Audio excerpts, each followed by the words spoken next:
विवाद पर सीडब्ल्यूसी में कांग्रेस का बड़ा ऐलान किया गया है। कांग्रेस ने वंदे मातरम के शुरुआत के 2 छंद ही गाने का फैसला किया है। सीडब्ल्यूसी की मीटिंग में कांग्रेस ने 1937 के प्रस्ताव के मुताबिक पूरा वंदे मातरम नहीं गाने का ऐलान किया है, जिस पर सियासी घमासान छिड़ गया है। तो वंदे मातरम का 2 पैरा ही गाएंगे, ये कांग्रेस का कहना है। सीडब्ल्यूसी की बैठक में यह फैसला लिया गया है और कहा गया है कि हम यही 2 पैरा गाएंगे। 1937 के प्रस्ताव के मुताबिक पूरा वंदे मातरम नहीं गाने का ऐलान किया है। ये पार्टी के साथ वंदे मातरम कोई लेना नहीं है, कोई देना नहीं है। वो जबरदस्ती मुद्दे उठा रहे हैं, जबकि वंदे मातरम की इतिहास सबको पता है। वंदे मातरम हमारे बंगाल की धरती से पैदा हुए थे। बंगभंग जब आंदोलन हो रहे थे, उस समय की ये वंदे मातरम की नारा थी, हमारा स्लोगन थी। केंद्रीय गृह मंत्री अमित शाह ने वंदे मातरम पर कांग्रेस के सीडब्ल्यूसी प्रस्ताव पर कहा कि कल कांग्रेस पार्टी कार्य समिति ने एक आश्चर्यजनक और देश विरोधी फैसला लिया है। उन्होंने अपनी पार्टी के 1937 के प्रस्ताव को फॉलो करते हुए वंदे मातरम गीत के 2 ही छंद गाने का फैसला किया है। 1937 में कांग्रेस पार्टी ने मुस्लिम तुष्टीकरण के लिए वंदे मातरम के 2 टुकड़े करके देश के विभाजन की नींव डाली थी, जिसके बाद 2 राष्ट्र के सिद्धांत को ताकत मिली थी। मुझे हैरानी है कि राहुल गांधी के नेतृत्व में कांग्रेस पार्टी एक बार फिर तुष्टीकरण की राजनीति को आगे बढ़ा रही है। बीजेपी कांग्रेस पार्टी के इस फैसले की निंदा करती है। समिति ने एक आश्चर्यजनक और देश विरोधी फैसला लिया है। उन्होंने अपनी पार्टी के 37 के रिजोल्यूशन को फॉलो करते हुए महान वंदे मातरम गीत के 2 ही छंद गाने का फैसला किया है। मैं इस समय पर पूरे देश को याद कराना चाहता हूं कि 1937 में कांग्रेस पार्टी ने मुस्लिम अपीसमेंट के लिए वंदे मातरम के 2 टुकड़े कर देश के विभाजन की नींव डाली थी और वहीं से 2 राष्ट्र के सिद्धांत को ताकत मिली थी और अंततोगत्वा देश का विभाजन हुआ और पाकिस्तान का जन्म हुआ था। आज जब वो ऐतिहासिक गलती को वंदे मातरम के गीत के प्रागट्य के 150वें साल में नरेंद्र मोदी सरकार ने सुधार कर बंकिम बाबू की ये अमर कृति को पूरा गीत गाकर राष्ट्रीय एकात्मता को फिर से एक बार सुदृढ़ करने का प्रयास किया है और सभी सरकारी फंक्शंस में इसको पूर्ण रूपेण गाने का जो निर्णय किया है, वो निर्णय को कानूनी जामा भी पहनाया है। इसकी अवहेलना करने का कांग्रेस ने कल निर्णय किया है। कांग्रेस का ये निर्णय केवल और केवल इनकी घोर तुष्टीकरण की नीति की पुष्टि करता है। वोट बैंक के तुष्टीकरण के लिए उन्होंने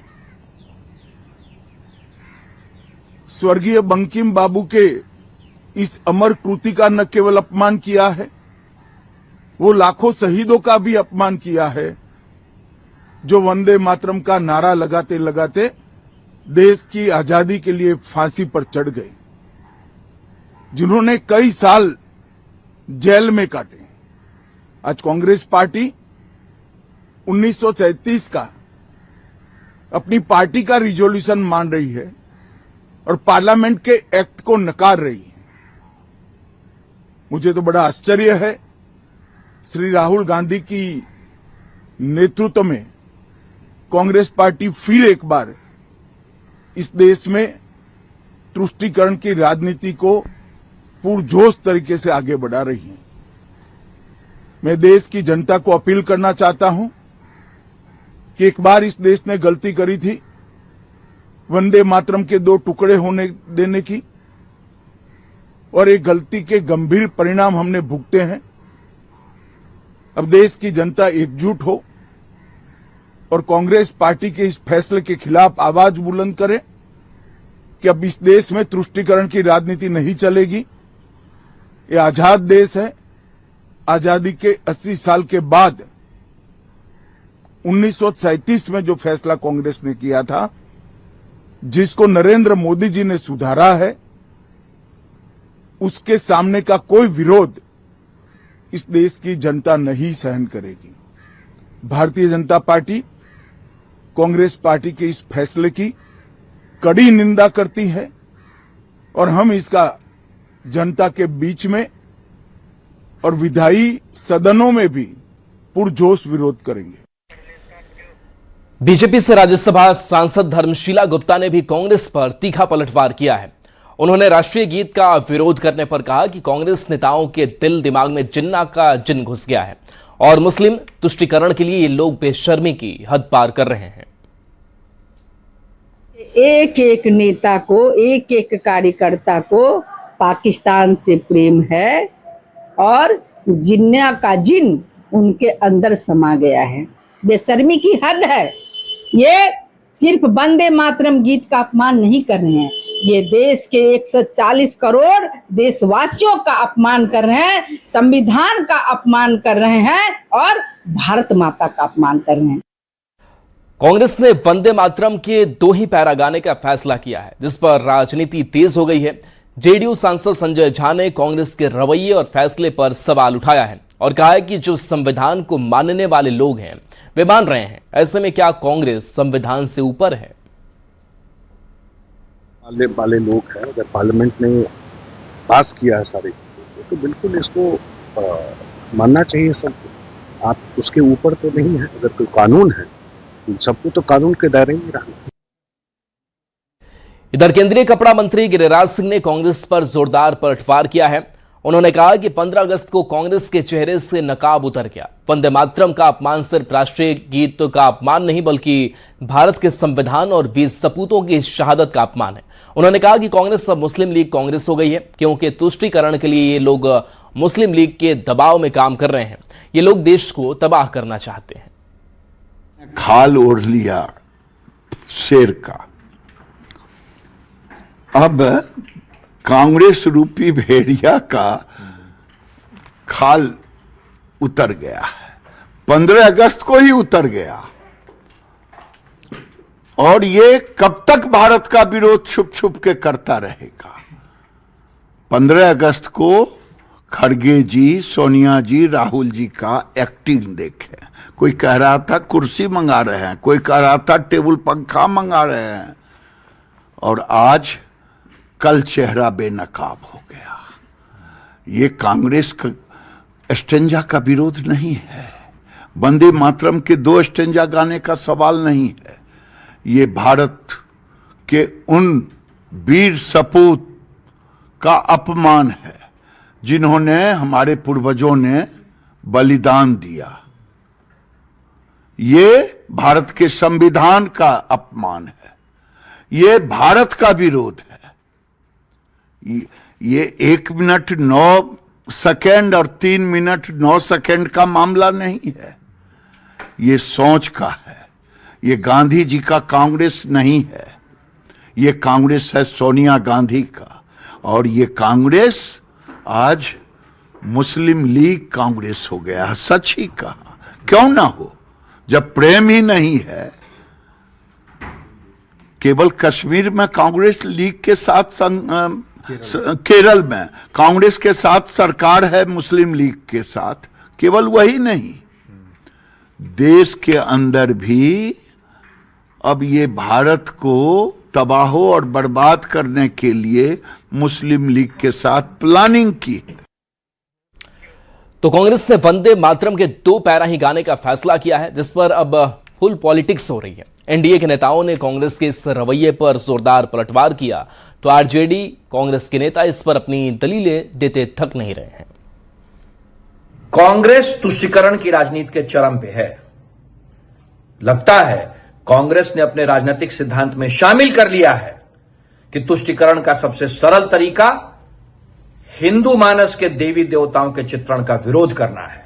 लेकिन इसके जो पहले 2 छंद हैं वो स्वतंत्रता सेनानियों ने अपना लिए थे, तो उन्होंने खुद इसका आग्रह किया था कि पहले 2 छंद को राष्ट्र के नाम वो समर्पित कर रहे हैं, इसलिए पहला 2 छंद ही माना जाता है राष्ट्रगीत। उसके बाद के जो छंद हैं वो हिंदू धर्म की देवी दुर्गा की स्तुति में गाए जाते हैं। तो दोनों को एक साथ कंबाइन मत कीजिए, दोनों अलग अलग चीजें हैं। देखिए, इस विषय पे किसी भी तरह की राजनीति जो है ना, उनकी संकुचित मानसिकता को दर्शाता है। वंदे मातरम सिर्फ एक गीत नहीं, बल्कि यह हमारे देश की आजादी के संघर्ष की चेतना एवं राष्ट्रीय गौरव का प्रतीक है। इस पर किसी भी तरह की पॉलिटिक्स, राजनीति करना कहीं से भी उचित नहीं है।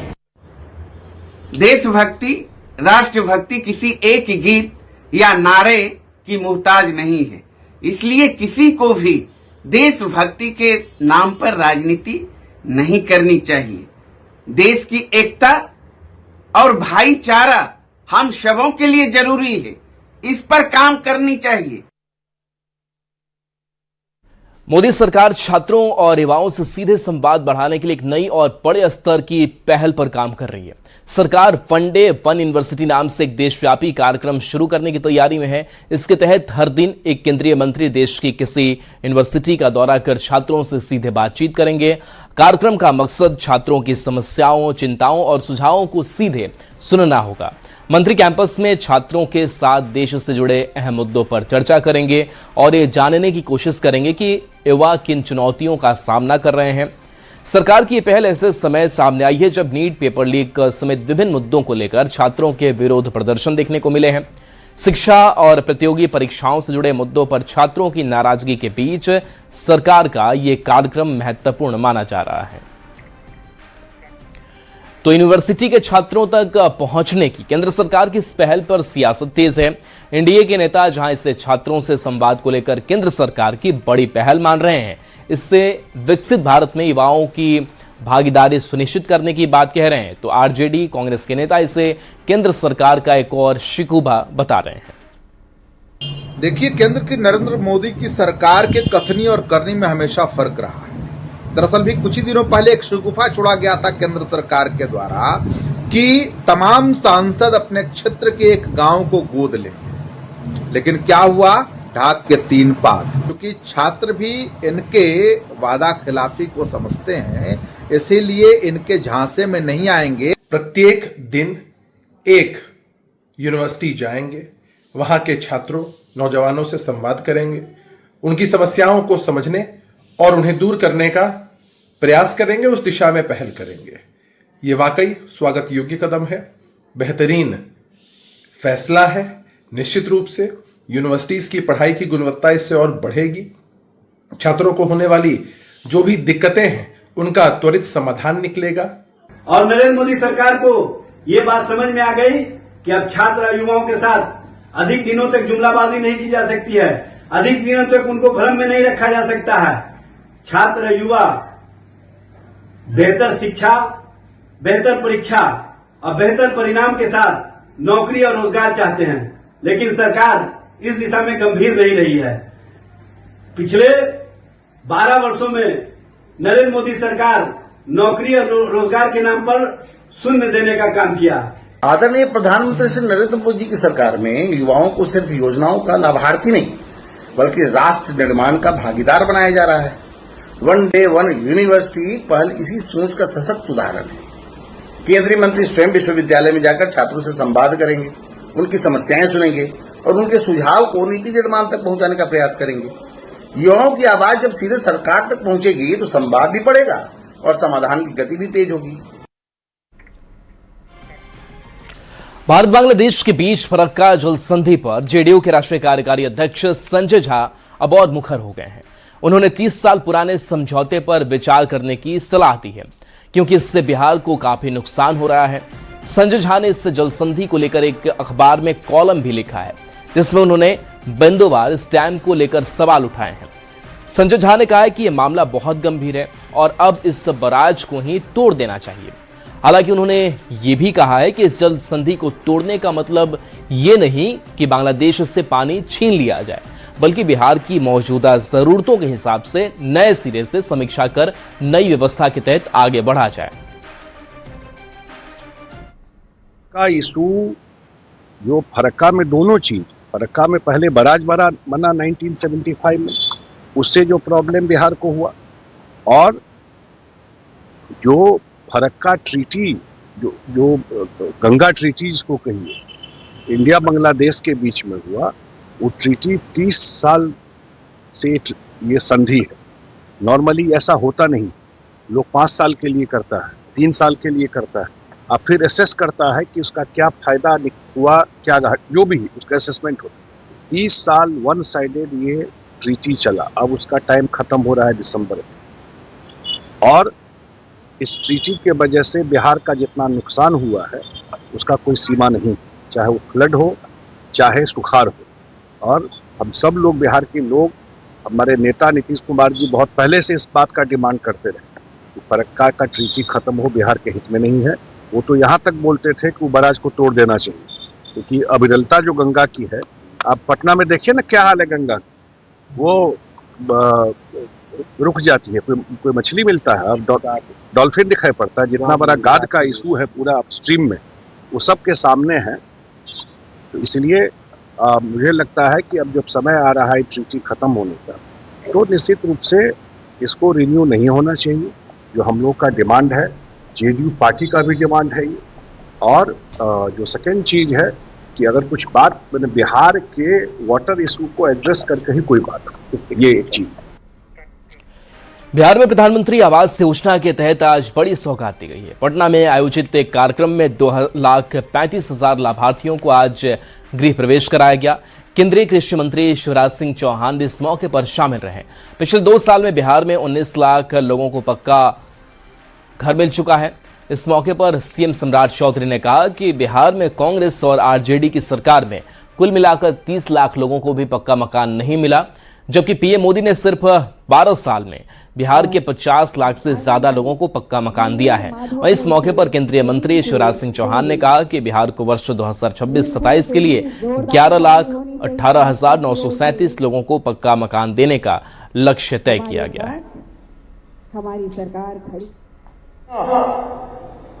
जब 1986 में इंदिरा आवास योजना शुरू हुआ और वहां से लेकर 2014 तक याद कीजिए, इसी बिहार में 30 लाख लोगों को भी पक्का मकान नहीं मिला।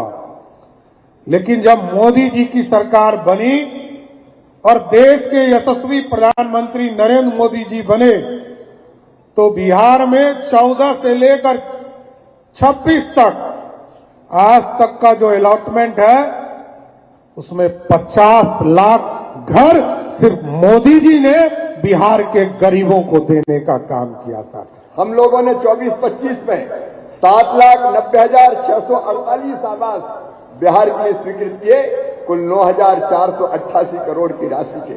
25-26 में फिर 5,20,742 आवास 6,249 करोड़ रुपए की राशि के। और आज जैसा सम्राट चौधरी जी बता रहे थे, उनके हाथ में मैंने पत्र सौंपा है प्रधानमंत्री जी के आदेश से। 11,18,937 आवास 13,427 करोड़ रुपए की राशि।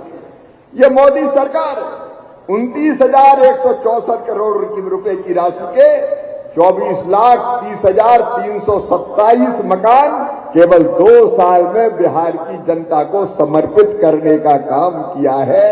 और कोई एहसान नहीं किया। तेरा तुझको अर्पण क्या लागे मेरा, ये बिहार की जनता का हक है, ये बिहार की जनता का अधिकार है। और इस वक्त की बड़ी खबर, पीएमसीएच में जूनियर डॉक्टरों की हड़ताल खत्म हो गई है। अधीक्षक डॉक्टर राजीव कुमार के आश्वासन पर डॉक्टर लौट आए हैं। डॉक्टर से मारपीट करने वाला एक शख्स गिरफ्तार भी किया गया। डीजीपी एसएसपी को अधीक्षक ने पत्र लिखा। इमरजेंसी और ओपीडी में आर्म्ड फोर्स देने की मांग भी की गई है।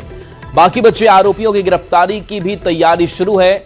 अधीक्षक की पहल के बाद पीएमसीएच में 3 घंटे बाद जूनियर डॉक्टर काम पर लौट आए हैं और व्यवस्था सामान्य होने लगी है।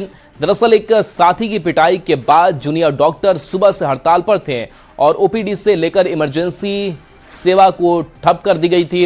हड़ताल के तुरंत बाद अधीक्षक डॉक्टर राजीव कुमार ने पुलिस पदाधिकारियों के साथ जेडीओ को बैठक के लिए बुलाया और कार्रवाई के आश्वासन के बाद हड़ताल खत्म हुई है। पीएमसीएच में जूनियर डॉक्टर के साथ मारपीट के बाद स्वास्थ्य व्यवस्था पूरी तरह से ठप हो गई है, यानी इमरजेंसी के साथ साथ ओपीडी ठप है। इस बीच पीएमसीएच के अधीक्षक ने पहल की है और देख सकते हैं कि अभी वार्ता के लिए सभी डॉक्टरों को बुलाया है, जिसमें तमाम जूनियर डॉक्टर्स हैं, इसके साथ साथ पुलिस पदाधिकारी भी हैं, पीरबहोर थाना और टीओपी के इंचार्ज हैं, यहां पर मौजूद हैं और सभी की मौजूदगी में जो पीड़ित डॉक्टर हैं या बाकी जो जूनियर डॉक्टर हैं उनका पक्ष जाना जा रहा है कि आखिर समस्या का निदान कैसे होगा। पहले हम अधीक्षक हैं, उनसे बातचीत करेंगे। क्या लग रहा है कि बार बार ऐसी घटना होती है और बिहार का सबसे बड़ा अस्पताल है, 5500 बेड का 5500 करोड़ रुपए की लागत से ये बनाया जा रहा है और वर्ल्ड क्लास का दर्जा मिलेगा, लेकिन ऐसी स्थिति क्यों? देखिए, स्थिति ऐसी इसलिए होती है कि यहाँ सारे क्रिटिकल पेशेंट आते हैं। हर जगह के पूरे बिहार के जो भी दूसरे से नहीं संभल पा रहा है वो आता है और सबकी अपेक्षा रहती है कि पीएमसीएच मेरा ठीक कर देगा, जो कि दुनिया के किसी कोने में जाइएगा 100% कहीं नहीं होता। जबकि मेरे यहाँ तो केवल क्रिटिकल ही मरीज है, तो उसमें कुछ दुर्भाग्य डेथ भी होता है, कुछ लोग का असुविधा भी होती है। रात्रि में 10 बजे एक पेशेंट का डेथ हुआ। उनको 2 दिन पहले बता दिया गया था कि बहुत आपका क्रिटिकल पेशेंट है और बचने की संभावना बहुत कम है, और उन्होंने उस पर अपने पेपर पर लिखा भी है कि हम जानते हुए भी हम इस मरीज को यहाँ रख रहे हैं, आपके इलाज के लिए सुपुर्द किए हैं। तो उसके बावजूद डेथ हुआ। लोकल कहीं के थे, 2-4 आदमी वहाँ झगड़ा किए, ऊपर में किए, तो फिर वहाँ गार्ड उड़ाया तो नीचे आ गए। नीचे आने के बाद उन्होंने कहीं बाहर से, जैसा कि सुने, बाहर से 2-4 आदमी को और बुलाया और मेरा जो स्टूडेंट था जिसको इलाज से कोई मतलब नहीं, चाय पीने आया था, एग्जाम नहीं है, 10 बजे आया था चाय पीने यहाँ पर। तो चाय पीने के दरमियान उसके टी शर्ट में पटना मेडिकल कॉलेज लिखा हुआ था, उसके वजह से उसको हेलमेट से 3-4 बार वार किया लोग। काफी अच्छा 3-4 स्टिच लगा। हाँ, ट्रीटमेंट या फिर बाद में? नहीं, वो ट्रीटमेंट में थे ही नहीं, अपना बॉडी को लेके चला गया। वो तो ट्रीटमेंट में है ही नहीं, वो तो फाइनल ईयर का बच्चा है, 22 बैच का, वो डॉक्टर है भी नहीं, तो अभी परीक्षार्थी है। वो तो चाय पीने आया था यहाँ नीचे, टी शर्ट पर पीएमसीएच लिखा था, इसलिए कारण उस पर वार किया वही लोग, और उससे तो फिर बाद में लोग आए, एक तो पकड़ाया है, बाकी लोग भाग गए हैं। और कोई फुटेज वगैरह सीसीटीवी वगैरह में कैद हुआ है, जांच करवाए? हाँ, देख लेते हैं, वो तभी रात की ही घटना है। तो और ओपीडी भी अब समान लोग थे, ये जानकारी मिली हो? कितने लोग मिलकर जो है पिटाई? हमको बताया गया 3 से 5 लोग थे, जिसमें एक महिला भी थी जो बहुत गाली भी दे रही थी और तरह तरह का भद्दी बात कर रही थी, उसके परिजन ही थे।